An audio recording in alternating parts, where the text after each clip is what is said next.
Let's talk about a little bit about the future of farming. What changes would you predict, if any, will be occurring in farming over the next 25 years? Well, I would say one thing Barb talked about here just a little bit ago, and that was that this business of no-till farming.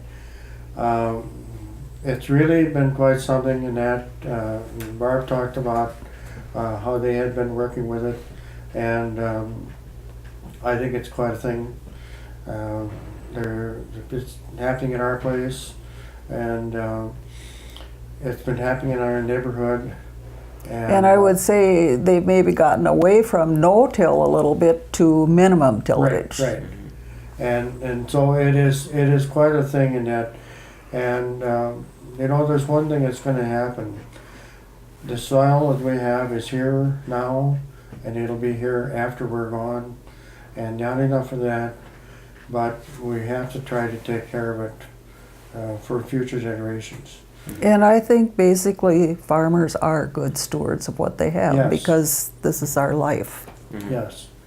One thing around here that's kind of nice from a nature perspective is that there's still, because the terrain is somewhat Yes. varied, there's a lot of areas that can't be farmed. Right. And as a result, there are actually trees in this area. But as I have been driving through western Iowa and different places in western Minnesota, I noticed that they're bulldozing over whole tree stands, and everything is being converted into corn strip, large cornfields, and the fence posts are being taken out, and everything is just one giant field.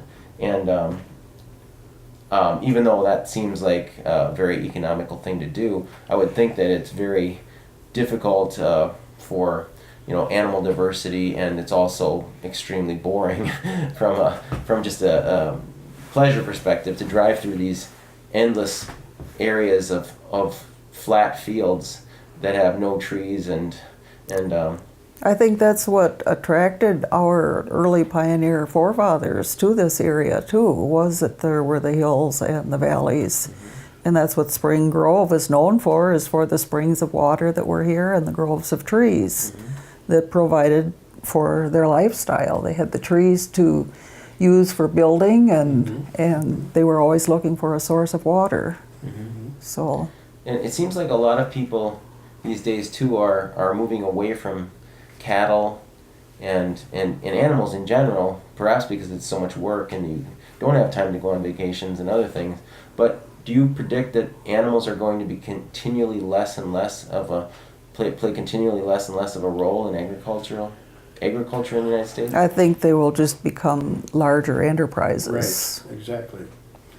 I don't think the numbers are really going down. They're just getting, you might say, larger in certain areas or certain operations. And we have good feed sources here, so I think that it will continue to be a livestock area. We are very fortunate here for the fact of having these hills and valleys and all of that stuff. When it comes right down to it, we don't have the drainage problems that some places have. But yet again, without, with the drainage, we still have to take care of our soils as far as what we plant on it and stuff, and to keep from erosions and things. And with these new technologies and things and that, they're not all hard to do, and they are simple things that can make quite a difference. And I've been very impressed what's happened. The one who operates or rents my farm has been trying with some of these things, and they're working very well. And I guess I've been very impressed for the fact of the tillage has been very minimal to what's being done.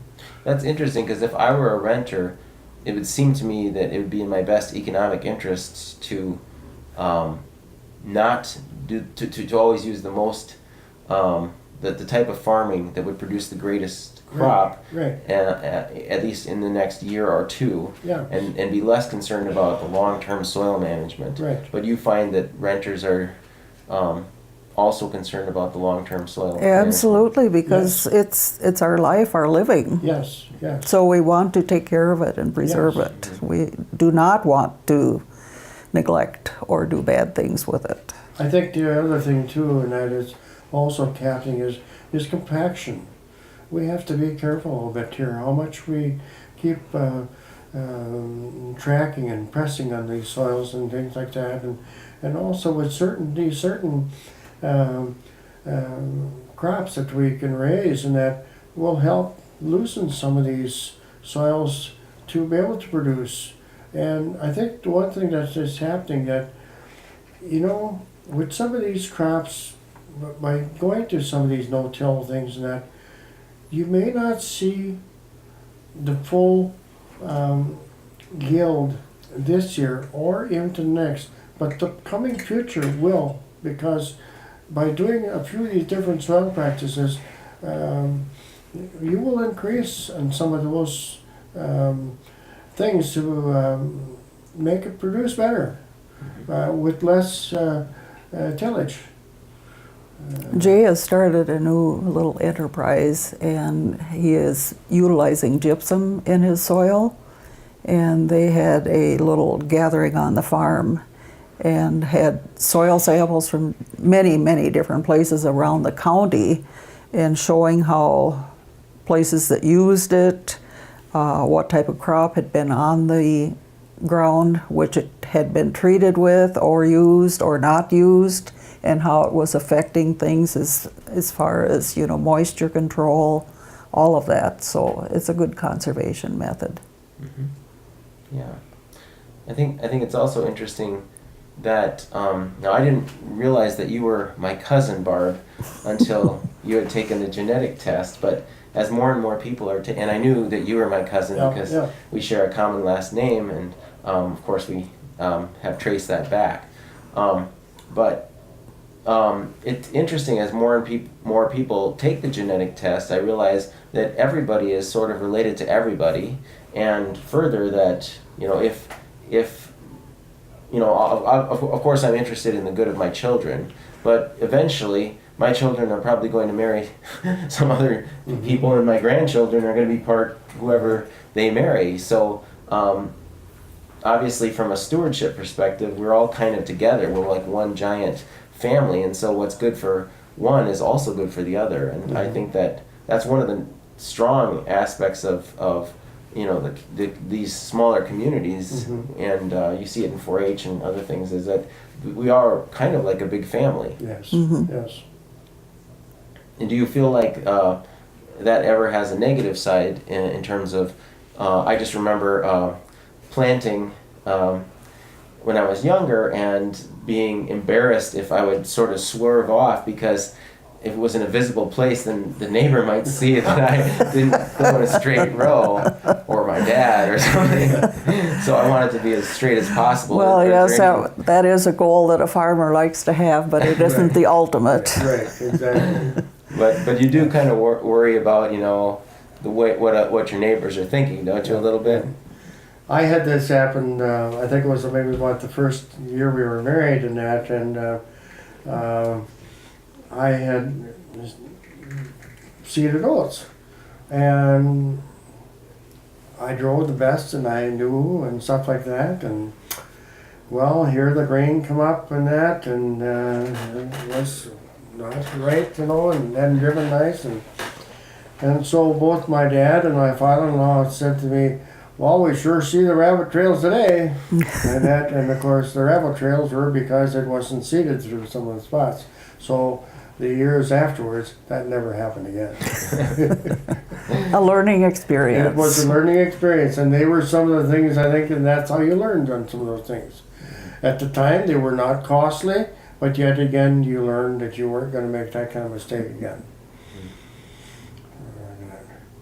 But that's what I had. I remember that most, and that as far as those, I felt kind of embarrassed, but yet it was an embarrassment for the whole year. You don't have any good stories, Barb, to tell, do you? No, as far as the planting, you mean? I know it was important. Bob always thought too that you had to have those good straight rows, and then I think of, I think Jay was well taught by his dad, and he had to take over at a fairly young age on the farm, and he was ready and able to do it. So we were very thankful that way. Well, I had an excuse, if they were into corn planting, and that, if there was crooked rows, well, I always would say, you had more corn in the crooked row than you did a straight row. But, Well, can you think of any other stories or anything that you'd like to share about farming or school or? I'd have to say is on the farming, it was a good life. I enjoyed it all. It was a trying. You always worked on hope. You always hope for the next day to be better. You always hope for your markets to be strong. And yet again, it was always a challenge of suing a new life, a new season, a new day, and it was always rewarding. And we do it all over again. And we do it all over again. Mm-hmm. It was also to the part of seeing the harvest, the new plant that you planted in the spring, and the harvesting of it a year, and being, no matter what, being happy with the crop that you got, or the livestock that was produced, or it had died, and you still hope for the next day or the next generation to be better.